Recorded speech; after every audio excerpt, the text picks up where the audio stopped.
Do you ever feel that jolt? That sharp, invisible sting when someone's words land like a punch you never saw coming. It could be a backhanded compliment from a colleague, a thoughtless joke from a family member, or a scathing comment from a stranger on the internet. In that one moment, your entire emotional state is hijacked. Your focus shatters. Your heart rate climbs. You've just handed over the remote control of your inner peace to someone who likely doesn't even care. What if I told you that this entire reaction is a choice? Not a conscious one, perhaps. Not yet. But what if I told you that you possess the innate ability to build a kind of emotional armor, not of steel, but of wisdom? What if you could reclaim that remote control for good and develop a modern-day superpower? The power to become truly, unshakably unoffendable. This isn't about suppressing your feelings or becoming a robot. This is about undertaking a transformative journey to build an inner citadel so strong that no stray arrow of opinion can ever breach its walls. And the blueprint for this fortress? It's been waiting for you for over 2,000 years. Let's be honest about what this experience is really like. Picture this. You're in a team meeting, proud of a project you've poured your heart into. After your presentation, a coworker says, "Wow, that's surprisingly good. Much better than I expected from you." The room smiles, but you feel that cold drop in your stomach. The praise is poisoned by the qualifier. For the rest of the day, you're not thinking about your success. You're replaying those last 6 words, dissecting their intent, feeling a mix of anger and self-doubt. Your productivity is shot. Or perhaps you've noticed this in your personal life. You're at a family gathering, and a relative comments on your life choices. Still single? Don't worry. The right person will come along when you finally lower your standards a bit. They laugh, calling it a joke.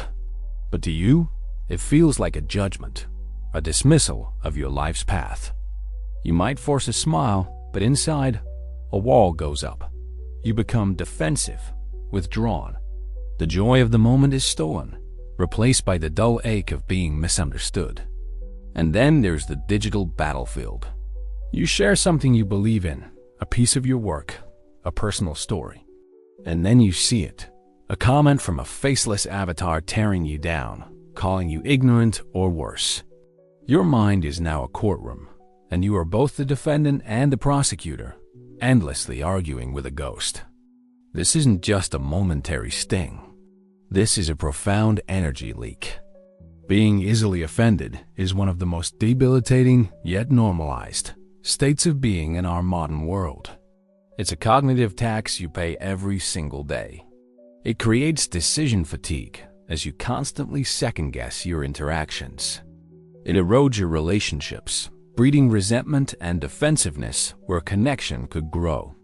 It robs you of your most precious resource, your presence. You can't be fully present in your work, with your loved ones, or for yourself, because a part of your mind is always stuck in the past, relitigating a perceived slight. From a psychological perspective, this is your brain's ancient wiring at work. Our minds have a powerful negativity bias, a survival mechanism designed to scan for threats. In the modern world, a verbal attack can trigger the same fight-or-flight system as a physical threat. Your ego, your sense of self, perceives the insult as a danger to its integrity. So please, hear this. Your tendency to be offended is not a character flaw. It's a biological default setting. But the most powerful thing about being human is that we don't have to live by our defaults. We can install a new operating system. So, how do we begin to rewrite this deeply ingrained emotional script? How do we upgrade our mental operating system? The answer lies in a philosophy born in the chaotic marketplaces of ancient Athens and forged in the halls of Roman power. The answer is Stoicism. Now, let's clear the air. The popular image of a Stoic is someone who is emotionless, detached, a stone-faced robot who endures hardship by gritting their teeth. This is a complete and total misunderstanding. Stoicism is not about the absence of feeling. It is about the mastery of judgment. It is an active, empowering, and deeply practical system for flourishing in the face of life's inevitable challenges.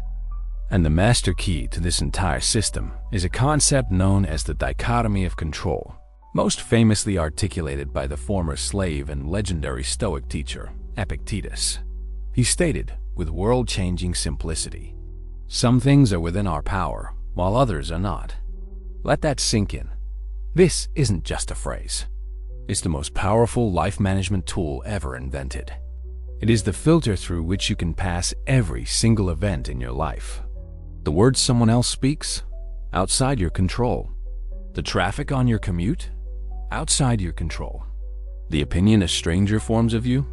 Completely, utterly outside your control. But your interpretation of those words, your response to the traffic, the value you assign to that stranger's opinion, that, and only that, is your sovereign domain. That is your inner control tower. Stoicism teaches us to become ruthless in distinguishing between the signal, the objective events that happen, and the noise, the subjective stories, judgments, and emotions we layer on top of them. Being offended is a catastrophic failure to distinguish between the two. It's treating someone else's noise as your signal. We are not here to be historians, passively studying what these philosophers said. We are here to be architects of our inner world. This is a transformative journey to build what the Stoics called an inner citadel, a mental fortress so well designed and so resilient that the chaos of the outside world can never dictate the peace within. And the first step is to realize you are the architect. To build this inner citadel and train ourselves to be unoffendable, we must construct it upon three foundational pillars. The first and most fundamental pillar is the understanding that nothing is good or bad, but our thinking makes it so. You are the sole architect of your perception. The Roman Emperor Marcus Aurelius, perhaps the most powerful man in the world at the time, wrote this in his private journal, not for an audience, but for himself. Choose not to be harmed, and you won't feel harmed. Don't feel harmed and you haven't been.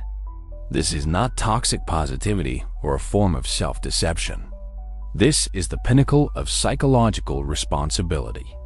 It's the recognition of a fundamental truth. There is the external event, and then there is the internal narrative you weave around it. These are two separate things. The event. Your friend says, "That shirt is a bold choice." The narrative of the offended mind. He thinks I have bad taste. He's mocking me. He's trying to embarrass me. The feeling, hurt, anger, defensiveness. The Stoic practice is to insert a space between the event and the narrative. To look at the event with what they called objective representation. The fact is, a person vibrated their vocal cords to create a series of sounds. That's it. Everything else, the insult, the humiliation, is a story you added. A story you chose to believe. A common objection here is, so I'm just supposed to pretend it wasn't an insult? No, this is not about pretending. It's about telling yourself a more complete, more empowering, and truer story. It's about separating fact from fiction. The modern psychological framework of cognitive behavioral therapy is built entirely on this Stoic insight. CBT teaches us that our emotional consequences are not caused by the activating event, but by our beliefs about the event. To change the feeling, you must challenge and reframe the belief. So, when someone's words sting, you apply this principle. You pause. You ask, what are the raw facts here? And what is the story I am telling myself about these facts? Is this story serving me, or is it holding me hostage? You, the architect, can choose to build a different story, one of indifference, amusement, or even compassion for the other person's lack of tact. The second pillar answers, why? Why do we get offended in the first place?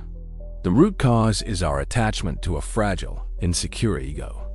We get offended because an external comment has threatened the carefully constructed statue of who we think we are. The Stoic approach is to perform a kind of alchemy on the ego, to transform it from a brittle statue into a flowing river. A statue can be chipped, defaced, and broken. A river simply absorbs the stone that is thrown into it, adapting and continuing on its course, unchanged. The Stoic philosopher Seneca offered a powerful reframe. He suggested we view insults not as personal attacks, but as information about the other person. He wrote that we should often see insults as the barking of a dog or the crying of a child. It's not about demeaning the other person, but about understanding that their outburst likely comes from a place of their own ignorance, pain, or insecurity, not from an objective truth about you. This immediately depersonalizes the attack. Their words are a reflection of their inner state, not your inherent worth. This ancient wisdom finds a profound echo in the work of the 20th century psychologist, Carl Jung. Jung gave us the concept of the shadow, the parts of ourselves that we deny, repress, and refuse to acknowledge. Jung famously said, "Everything that irritates us about others can lead us to an understanding of ourselves." When you feel the sting of an offense, it is often because the comment has struck a part of your own shadow. If someone calls you lazy and it infuriates you, it might be touching a deep-seated insecurity you have about your own proactivity. The insult is a spotlight, illuminating an unhealed part of you. To be unoffendable, then, is to become a student of your own reactions. Instead of asking, "How dare they say that to me?" you ask, "Why does this specific comment have power over me? What insecurity within me has it just revealed?" This is the work of the alchemist, turning the lead of offense into the gold of self-awareness. The final pillar ensures this entire philosophy doesn't collapse into passivity. Stoicism is a philosophy of action. Being unoffendable does not mean being a doormat. It means choosing your response from a place of power and virtue, not from a place of reactive emotion. This is the path of the warrior. The warrior knows that the real battle is not with the person who insulted them, but with their own baser instincts to lash out. The ultimate victory is maintaining your own character and peace of mind. Marcus Aurelius gave us the warrior's ultimate strategy. The best revenge is to be unlike him who performed the injury. Think of the immense power in that. Instead of stooping to their level, you elevate yourself. The psychiatrist and Holocaust survivor Viktor Frankl crystallized this principle in his book, Man's Search for Meaning. He wrote, "Between stimulus and response, there is a space. In that space is our power to choose our response. In our response lies our growth and our freedom. Being offended is what happens when that space collapses to zero. You are living in a state of pure reaction. The Stoic warrior lives in that space. They cultivate it, they expand it. When the stimulus of an insult arrives, they don't just react. They pause, they breathe. And in that sacred space, they choose their response. It can be strategic silence. It can be a disarming question. It can be humor. It can be simply walking away, not in defeat, but in victory, because you have successfully defended the one thing that truly matters, your inner peace. The great writer Goethe once said, "Knowing is not enough. We must apply.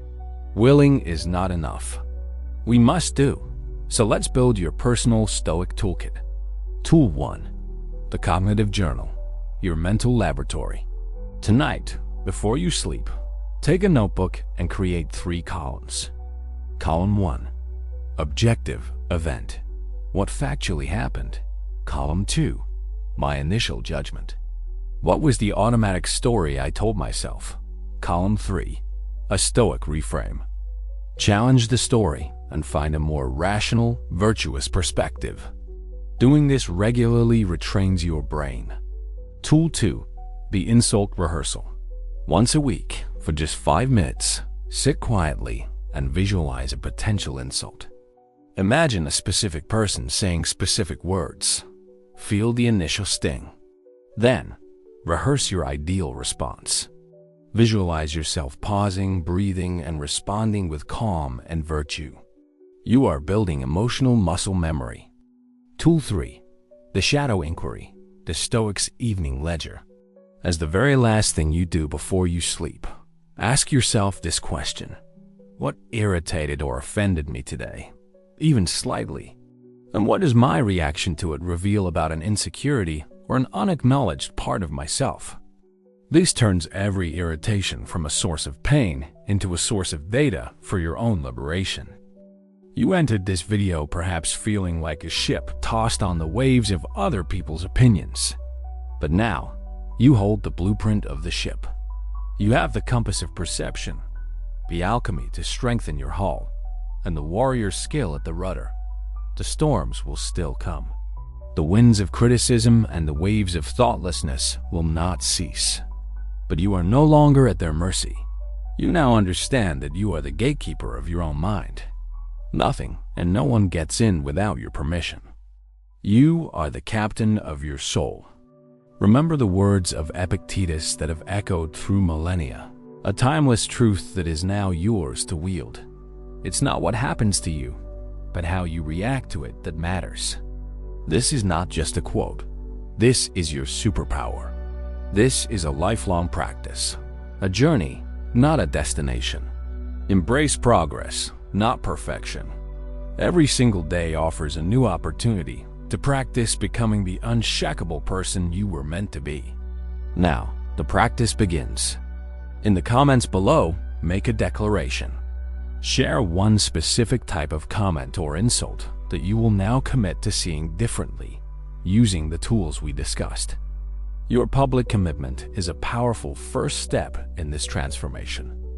If you are ready to continue this journey and build your unshakable inner citadel brick by brick, show your support for this community of modern-day philosophers.